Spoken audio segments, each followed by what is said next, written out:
Matt Shaw, Cubs, Reds, Porter Hodge, the All-Star game, and Alex Cohen joins Sam. Let's go.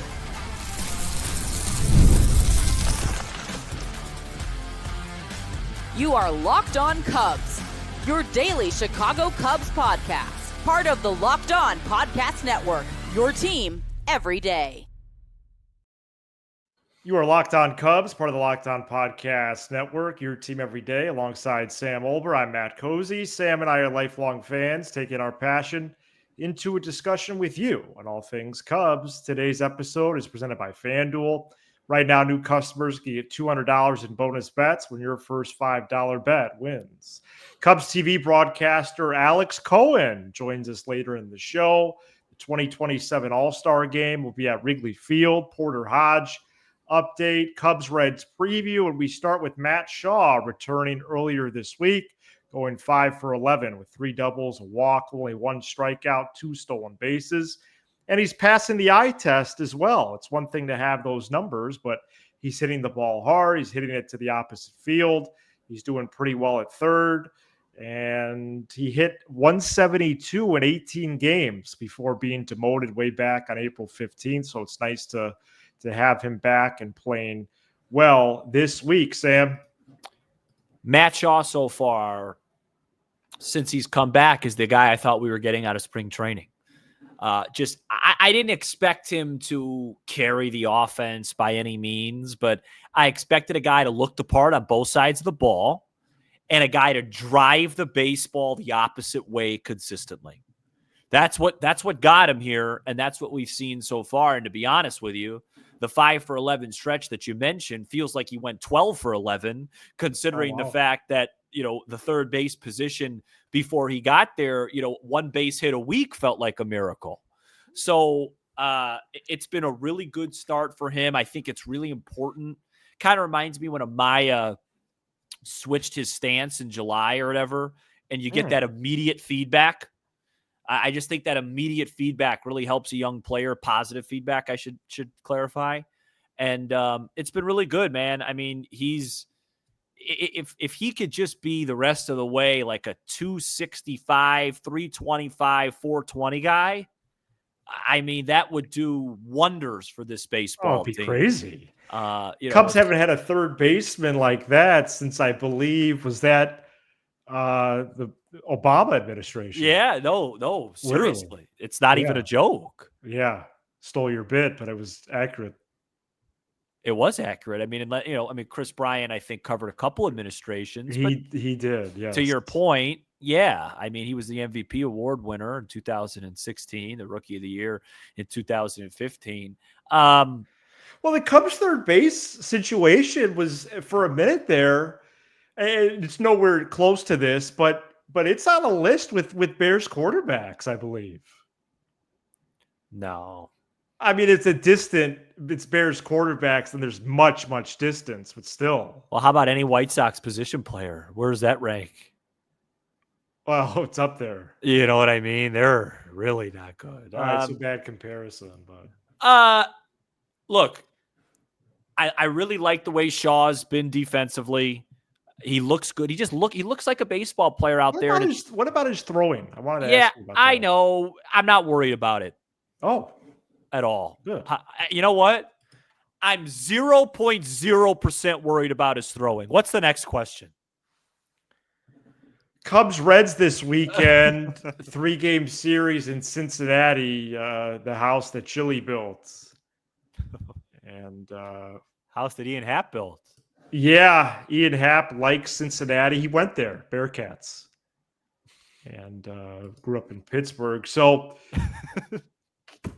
it's going to be Boyd Green, Ray Abbott, Brown Lodolo. Green is returning from a groin injury. He'll likely be on a pitch count. The lefties, Abbott and Lodolo, have been excellent for the Reds, who are 25 and 26. De La Cruz, McLean, Steer have been cold more often than not so far this year. Friedel and Lux have been solid.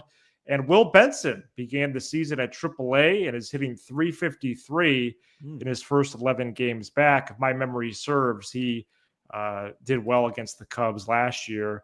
Reds are 10th in runs, 9th in starter ERA, and 7th in bullpen ERA. Those are NL. sport-wide rankings, not just sport-wide by league. So Reds have held their own. Their expected record is multiple games better than the real one. I talked to Locked On Reds podcast host Jeff Carr today. Yes. We talked a lot about this series. And he kind of said what I said, two things. Number one, it's a miracle they're at where they're at with the way De La Cruz and McLean have been playing. And number two, he said they need to win this series this weekend. If they don't, it really puts a damper on their division hopes. This is a big series for Cincinnati. And look, the Cubs are exactly where we had them. They're on a 15-6 pace right now for this 21 games. And 7-2. And as part of that 15-6 pace, I had them losing this series in Cincinnati. So, and they're facing three really good pitchers, really nasty pitchers, tough matchups. I don't want to say I'm going into this like I went into the Mets series because that was far too much respect for the Reds. But if the Cubs do win this series, as long as they don't lose 4 out of 6, right? So, because they play them again in a week. As long as they don't do that. But if the Cubs do go into this series and they win it, it would just be another step of because this series is just so much more. I think it'd be a giant step. Yeah, it's so much more important for Cincinnati than it is the Cubs. That's not to say the Cubs shouldn't play as hard as they can and win it. But if they do, it would just be another step. Hey, you took 2 out of 3 from Green, Lodolo, Abbott, and who'd you say? We got Boyd, Ray, Brown. Is that what you said? Yes. That would be I think it'd be another story. It really would be. And I wouldn't put it past them with the way that they've performed this season. And, we'll have to see what happens. Can I ask you a trivia question? Mm-hmm. What major event and when I say trivia question, this is coming right off my head. I think this was year one of this ballpark. What was a major event in Cubs history that happened year one of this ballpark? Let me make sure I'm right. That is year one. Was it Barry Bonds home run record? Cubs event. Oh. Sammy Sosa, 600. 500. Yep. Yep. And they lost that game. It was the beginning. Yep. 2003. Yep. They lost that game. It was an early game. It was 8-6. He had a homer to right field to make it 8-7. And I believe they lost that game, I think, like 10-9 or something like that. Chip Carey on the call. Swung on, belted, deep right field. And then he said, Sammy Sosa punches his ticket to Cooperstown. But, that didn't happen. That was in the same program? The same call? Yeah, he literally goes, swung on, belted, deep right field. There it is, number 500. Sammy Sosa punches his ticket to Cooperstown. I'm starting to hear that back. Something like that. Classic call. Yeah. I remember watching. I was sitting in the side chair. My dad was sitting in his normal chair. He was horizontal watching that game. We were cheering. Of course, I was just devastated that they lost that baseball game, and it was in April. Well, if the Cubs do lose the series, they've gone 3-3 on the week and would be 8-4 in this stretch. And another big reason why that would be fine is because the next 3 are against the Rockies. Correct. And so then you presumably would be at 11-4. Correct. Going into what would be the last 6 games of the stretch. So yeah, home Cincy at DC. You take 4 out of 6. That's 15-6. That's exciting. Keep it right here for Alex Cohen, who joined Sam earlier on Thursday. Up next, a Porter Hodge update and the All-Star game returning to Wrigley Field. This episode is brought to you by FanDuel. The NBA playoffs are in full swing, and every night delivers highlight-worthy performances, major momentum shifts, and can't-miss moments. Whether it's a game-winning shot or a breakout player or one of the craziest comebacks in sports history, which happened on Wednesday night at Madison Square Garden, there's never been a better time to get in on the action. FanDuel makes it easy to stay in the game before tip-off and live with player props, performance trends, and same-game parlays. Fans have more ways than ever to play smart and win big. I'm going to pivot to our baseball team, the Chicago Cubs, and give you guys an update on FanDuel as it currently stands, about 8:14 Central Time on this Thursday evening. The Chicago Cubs are minus 360 to win the NL Central. Plus 500, the St. Louis Cardinals. This weekend opponent, the Cincinnati Reds, a whopping plus 1,500. So if you're new to FanDuel, it's the perfect time to sign up. Head to FanDuel.com and place your first $5 bet. If it wins, you'll get $200 in bonus bets. Make every moment more with FanDuel, the official sportsbook betting partner of the NBA. Porter Hodge threw the baseball on Wednesday, according to Craig Counsell, and he could even record a bullpen session next week. He threw a flat ground Wednesday, could get up on the bump next week. Hodge is eligible to return from the 15-day IL on Tuesday, June 3rd, and so far it sounds like that might actually happen. He strained his oblique last weekend, and Counsell also indicated Hodge has hip soreness.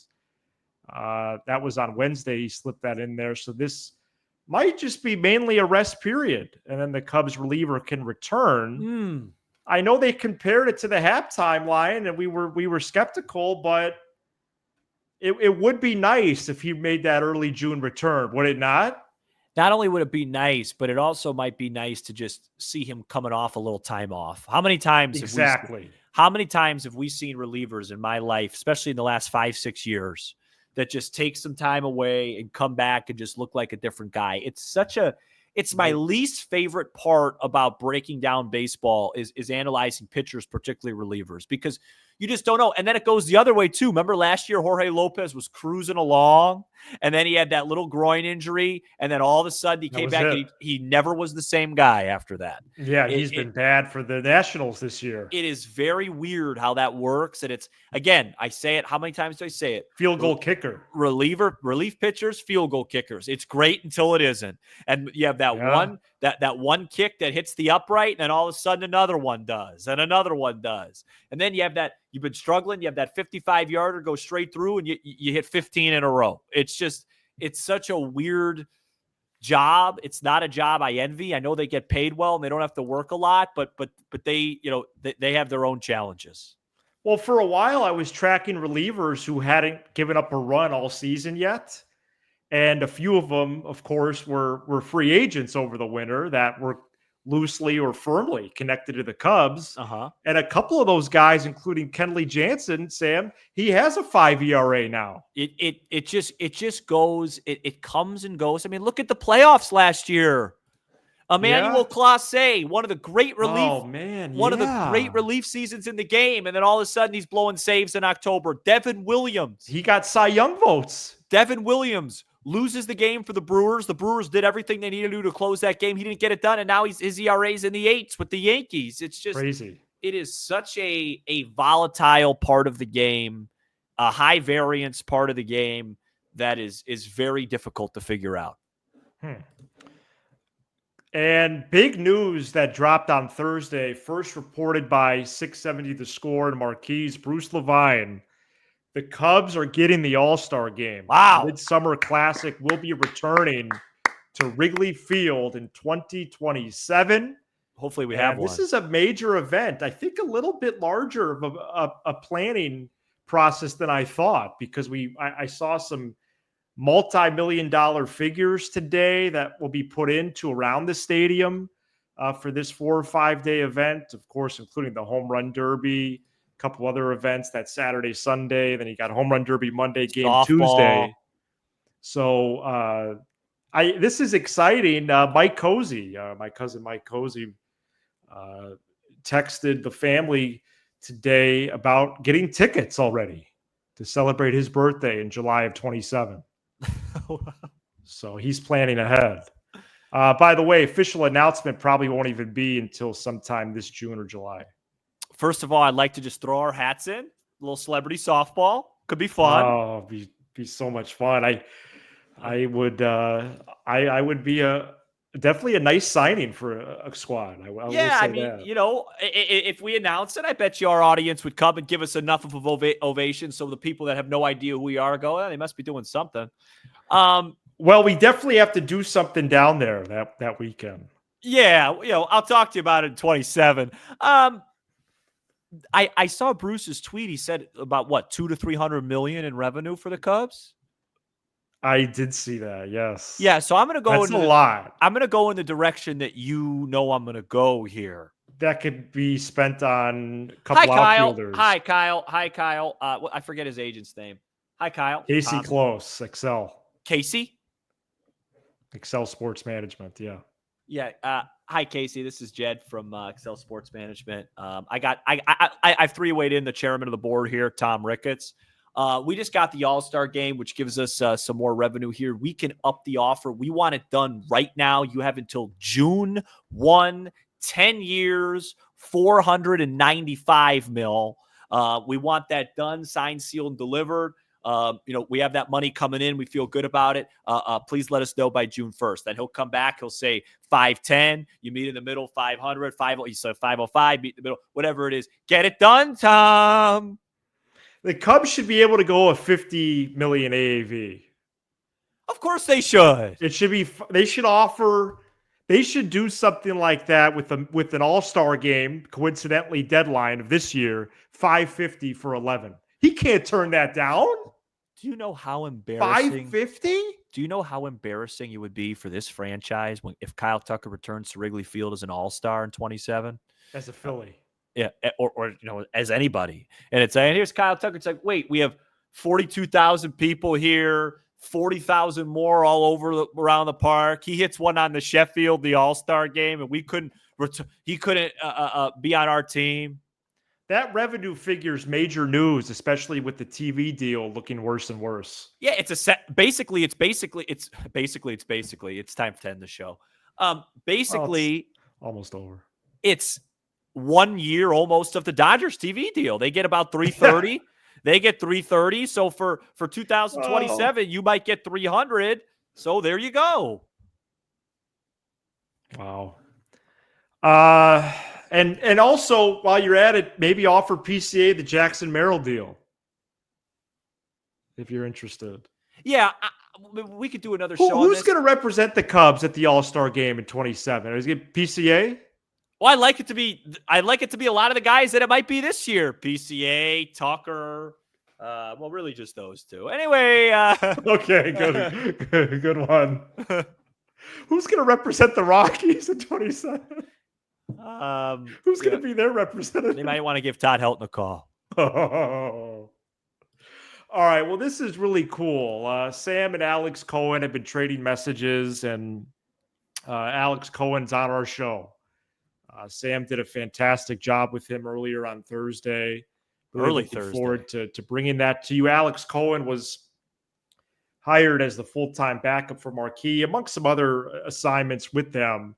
But man, has he gotten a lot of reps this year, and with contracts and things, moving forward, which we'll break down more even in the future. But yeah, you do wonder if he could be the next voice of this team on television. So let's get to Sam with Alex Cohen right after this.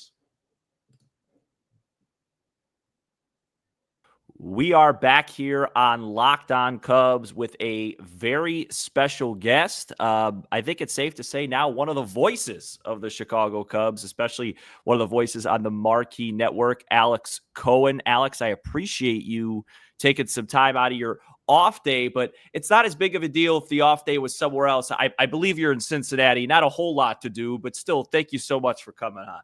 Thanks for having me on. Just only thing I have today is a date with Skyline Chili, and loosely defined as special. But no, I appreciate you having me on, and it's been a fun year so far. So I want to start just on the broadcasting sector because our audience knows we talk a lot about that on the show, and Matt and I are both very interested in it. So I want to just ask you almost to start, how's it going so far? We knew that you were going to be a part of it this year. That was announced in the off season, but obviously you've been a really, really big part. How's it been just thrown in the fire, and how you feeling about things so far? I think you're doing a really good job. Thanks, man. I really appreciate it. It's been great, and a big reason why is the boys are playing well. I mean, they're 30-20. They're 10 games over 500. They never lack for drama or interesting moments. I mean, when you can go to Wrigley Field and you have a walk off against the Dodgers, and you sweep the Dodgers in a 2-game set, and then you go up to Milwaukee and you win 2 out of 3 in Wrigley North, and it's been some really interesting games over the first 50 games. If it's anything like this over the next, 2/3 of the season, I mean, I might need, heart defibrillator, but no, it's been a lot of fun. I mean, the guys have been great. Marquee Sports Network has been great.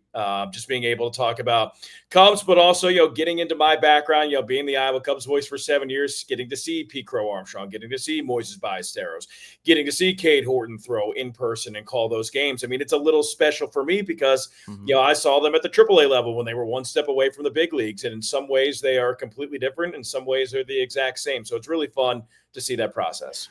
What would you say so far has been your highlight? For me, it was the Amaya game tying home run call that you had in the Thanks. Dodger game. I thought that was just perfectly called. Has there been one thing so far that stood out? Like, man, what a moment that was to be able to call that.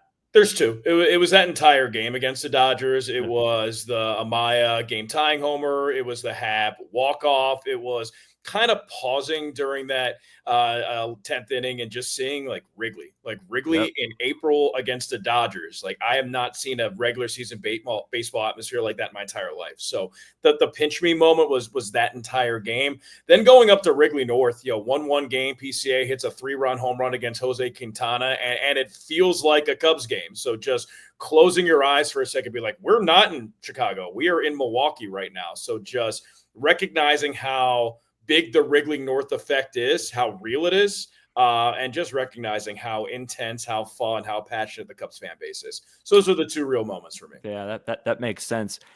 I'm a big broadcast nerd. I love it. I have so many guys that I love listening to. I have inspirations. Like I love listening to like an old Howard Cosell tape of him calling boxing matches and things like that. You've been doing this, even though you're a young guy, you've been doing this a really long time. Is there any inspirations that you have or guys that you look up to in the industry that have, helped shape your style? First of all, you said I'm a young guy, so we're going to have to freeze frame that screenshot and send it to my wife and family. So I appreciate that. You got it, makes me feel good. I think growing up, so I grew up in the Philadelphia area. So Merrill Reese and Harry Callis, the Phillies and Eagles voices respectively, were the guys who I listened to and be like, man, that seems fun. I should do that for a living. Being immersed in Chicago sports for the last decade, it's been Pat Hughes and Boog. Just listen to them, watch them anytime I possibly can. I mean, Pat Hughes is a Hall of Famer for a reason. And I think Boog is on the Mount Rushmore of TV play-by-play broadcasters, and he ain't number 4. I think that Cubs fans have two amazing broadcasters in Boog and Pat, and being able to hear them and watch them every day. I mean, it's one that might not last forever, so take advantage of it because they're really good. So those are the guys over the last decade that I listen to and I take notes and I jot down and I say, man, that sounds so good. And man, I definitely don't do that. I should do more of that. Or, man, this is some of the stuff that I do, but the way that they do it sounds so much better. So keep on doing what I'm doing and be myself, but just take a note of the pros and their pros. So I think Boog and Pat are my two guys right now that I watch a lot to and I listen a lot to in baseball. But, growing up, it was Harry Callis, John Miller, Tom Hamilton, Dave Sims. Yeah, Dave Sims is from Philadelphia. So there's a little bit of a link there. So Ken Korak in Oakland, I spent a summer out there. Vince Cotroneo as well. So those are guys that, I think I've listened to the most and taken the most from.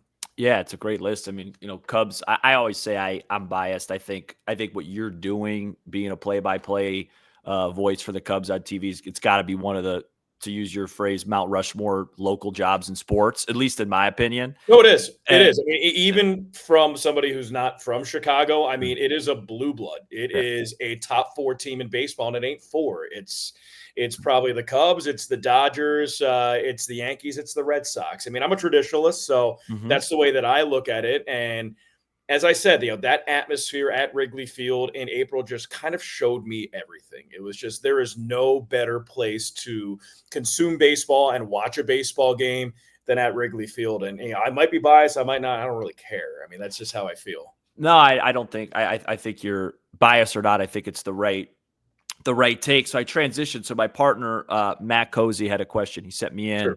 and he loves broadcasting too. And his question was, and obviously, there's certain things we don't have to get into, but how motivated are you? Is it something on your mind, to end up, being the full-time marquee network TV play-by-play guy for the Cubs? Is that a goal of yours? Are you motivated for that, or are you just taking it day by day, enjoying the moment? My goal is to call Chicago Cubs baseball. So whether that is on a full-time basis, on a part-time basis, on a day-by-day basis, like any day that I can get into the booth and prepare and get ready to call a Chicago Cubs baseball game, especially at Wrigley Field, I think of them doing something right. So right now, I think it's more day to day and just enjoying the moment, being able to pinch myself, because I worked 15 years in minor league baseball. I was always confident this day was going to come, but now that it's there, I want to enjoy it. I don't want to worry about all the other stuff. I want to let the players, I want to let JD, I want to let Taylor do most of the talking, and me being able to paint the picture and set them up for, the best way to call a game, or the best way the viewer to consume a game. So I think I'm more consumed with that, just being able to get better each and every day, and just being able to call Chicago Cubs baseball right now. Yeah, that's awesome. I don't think the casual fan understands, because I love, like I said, I love broadcasting. The reason I didn't get into it is because of how hard it is and the journey that it takes and how much you have to pay your dues. So to hear that answer, it's gratifying to hear. I'm really happy for you. Thanks, And I appreciate that. It's such a difficult thing. Last broadcasting question, then we'll talk a little Cubbies. Cool. So I have been on this show at times, I would say, critical of Marquee. There's certain parts of the broadcast I love. There's certain parts that I don't, and that's always how it's going to be at your job. You're never going to be able to please everybody. It's just how it works. But my question is there's certain times during the game, and it's not, like I said, it's not you, it's not Boog, it's just the whole broadcast where it's like, okay, hey, bases loaded, 1 out in the 6th inning, tie game, whatever. When do you feel like if there's a plan, maybe it's to go down to Taylor, maybe it's to talk about food around the stadium, whatever it is, where you say, or do you even have this power? Hey, you know what? Maybe we pivot, talk about this later. This is a crucial point in the game. Like, when do you feel like that? You know what I'm trying to ask? No, I mean, it's really collaborative. And I think that sometimes it's tough to plan that, but I think that our producers and our directors do a really good job of letting the game paint the picture. I mean, and it's not a perfect science. I mean, sometimes, especially when we were out in Japan, we were trying to capture the entire experience. And it wasn't just the game. The game was really important. It's game number 1, game number 2 of 162, but it's the only time that we're going to be out there to go to Japan and to be able to get us out there and bring the fans into the Tokyo Dome. I think we all agreed that that was really important. You try not to do that during a 1-1 game. Sometimes it happens, sometimes it doesn't. But I think in that specific instance, like, we're trying to paint the picture of the entire event, the entire week, not just the game. Now, on a game-by-game basis, yeah, if it's a 1-1 game, 9th inning, Wrigley Field, crowd's going nuts, I do. I go into our producer's headset, be like, hey, like, let's let it breathe. Like, let's be quiet. Let's let the crowd do the talking. And they are always amenable to that. I mean, I really love working with Marquee. I love working with our team. I mean, they have years and decades of baseball experience, and nothing's perfect, but they are as close to perfect as I've seen in baseball. And I've worked in there for 15 years. And I think that if you look at some of the other broadcasts, I think some do a really good job. I think Marquee does among the best jobs in baseball. And again, might be my bias talking, but Sure, I think if you look top to bottom, what they're able to do, what we're able to accomplish being on site, I think it's a really tremendous broadcast. Not always a perfect science, though. Yeah, no, absolutely. All right. So you mentioned, I have a feeling where you're going to go with this, but biggest standout for you individually of the Cubs season so far? What's been like, wow, it's got to be, I would assume it's got to be one of the young guys that you had a chance to call coming up, and just watching those guys blossom. But what's been like, man, JD, I got to tell you, I did not see this coming. This is awesome. I think Pete's offense. Yeah. I mean, I knew that he would be a good player. I didn't know that he would be a great player this early. And you saw the power at the minor league level, but for Pete Crow-Armstrong at this juncture of the season to be on pace for 34, 35 bombs and to be a 10 WAR player, like, he's been incredible. He's been the best player in the National League. So I can't say that I was expecting that right now. Another player that sticks out for me is Miguel Amaya. I mean, if you look at catchers in baseball among qualified catchers, if Amaya was playing enough games to be a qualified catcher, he'd be third in the league in OPS among catchers. And somebody who made a very major adjustment mid-season last year and put the work in and made the concentration. And he's been among the best offensive catchers in baseball for the last, 120, 125 games. So he's somebody that he was a top prospect in the Cubs system, got injured. It was even a question if he was going to make it up to the big leagues. He worked his butt off and became one of the key parts of this team, one of the clutch hitters on this team, and one of the best offensive catchers in baseball. So it's PCA, I think, on the grand, 30,000-foot scope of this. But if you look deep into this team, Miguel Amaya has really stuck out to me. Yeah, we talked about Amaya yesterday because I feel like I haven't given him enough love on the show. And it's like, I think Nico Horner joked about it. If they get enough plate appearances right now, they both be Kelly and Amaya are both in the All-Star conversation firmly. It's been amazing to watch. You were on the call, right, when Pete had the minor league at bat where he got thrown at. And then by Willie Peralta twice and then hit a ball 6,000 feet. Yeah, I think that was the moment for me where I was like, okay, I think this kid might be different. Yeah. This kid might be a star.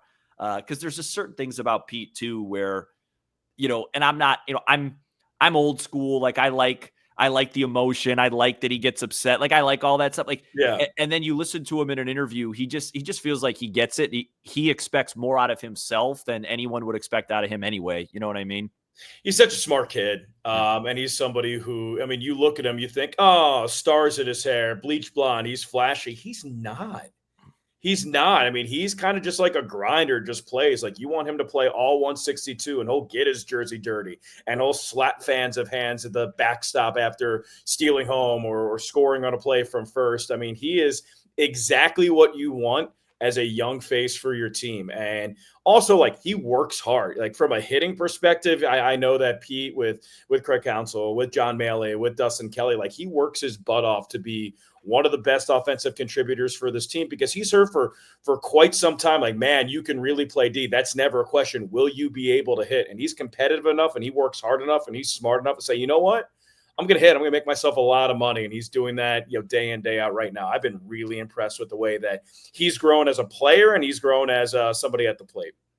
Last question for you. How far do you realistically do you see this Cubs team? I think for us as a show, the flat line goal was to win the division. Okay. Win the division and then, see what happens. Obviously they're missing guys. You've been around the league. You just watch them play the Dodgers. Like, do you think this team's a move or two away from being a serious contender? Yes. Yeah. They're 30-20. They're 10 games over 500. Look at the schedule that they played. They do what good teams do. They take care of teams that are inferior to them, bad teams, even when they're not playing their best baseball, like you take into account the Marlins series. They lose that tough game early on, a game that they should have won. They come back and they blow them out. Then they come back and they win a close game. I'm not sure if that happens last year. This team does that. So they're special in that regard. I think they beat teams that they're supposed to beat. I think they play well at home. Obviously, you sweep the series against the Dodgers at home. You're done the season series with them. You're done the season series with the Padres. So the way that outlook is when you're not playing two of the toughest teams in the National League and you're still on pace for 96 wins, it's a really good outlook. So I think they're right there with the Dodgers and the Padres. I really like the Padres bullpen. Dodgers bullpen hasn't been great. So it's I think they're right up there with the best teams in the National League. I think their offense is right up there statistically. I think their record is right up there, and I think their bullpen's been a lot better. So I think they're right there. Alex, man, I appreciate you coming on. My advice to you, even though I have no idea what I'm talking about at your level, sure, would be to keep doing exactly what you just said. Thank you. Keep enjoying the moment. I think you have one of the best jobs right now in all sports to just enjoy it. And really appreciate you coming on. Appreciate you chatting with you every now and then on Twitter. And have a great weekend in Cincinnati. All right. Thanks so much. Keep in touch. Appreciate you having me on, and go Cubs go. Thanks, guys. Thank you so much for checking out this edition of Locked On Cubs. You give us 30 minutes and we'll give you all things Cubs with a laugh or two along the way. Be sure to hit subscribe on YouTube, smash the like button for the algorithm, and leave a 5-star review on Apple, Spotify, and everywhere you get your podcasts. I'm Sam Olber. He is Alex Cohen. This is Locked On Cubs.